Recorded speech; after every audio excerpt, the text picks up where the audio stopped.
Finally పెద్ద trailer అయితే వచ్చేసింది. అంటే నా పొగరు.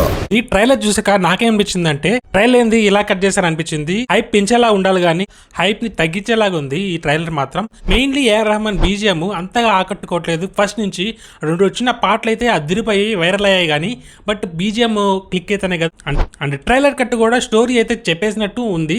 బుచ్చిబాబు ఆఫ్టర్ ఉప్పెన పెద్ద హీరోని డైరెక్ట్ చేస్తున్నాడు రామ్ చరణ్ గారిని. Ram Charan already game changer దెబ్బ తర్వాత వస్తున్నాడు. మెయిన్లీ నాకు డౌట్ ఏంటంటే ఏఆర్ రెహమాన్ బీజిఎం ఎందుకు అంత అనిపించట్లేదు ఈ సినిమా వరకు. తమిళ సినిమాలు అద్దరు కొట్టేశాడు, ఈ సినిమాకి ఎందుకు అంత అనిపించట్లేదు కామెంట్ వేసేయండి. మనకు ఆట ఆడించడం కూడా తెలుసు. నా ఒపీనియన్ ఏంటంటే as usual Rangasthalam DSP and Thaman అయినా కొట్టేద్దరిలో ఎవరిని పెట్టినా అదిరిపోయి ఉండేది. అండ్ అనిరుద్ని కూడా పెట్టచ్చు. చూసేద్దాం సినిమాలో ఎలా మెప్పిస్తారో ఏఆర్ రెహమాన్ విత్ బీజిఎం. బుచ్చిబాబు మీద అయితే చాలా నమ్మకం ఉంది. స్టోరీ అయితే గట్టిగానే ఉందనిపిస్తుంది చూస్తుంటే ఆ షార్ట్స్. ఈ ఢిల్లీ ఎపిసోడ్ అయితే ఫిల్మ్ కెమెరాతో తీసారంటున్నారు. చూసేద్దాం ఆన్ June 4th ఎలా ఉండిపోతుందో పెద్ది. మీకు ఏమనిపించింది ట్రైలర్ కామెంట్ వేసి.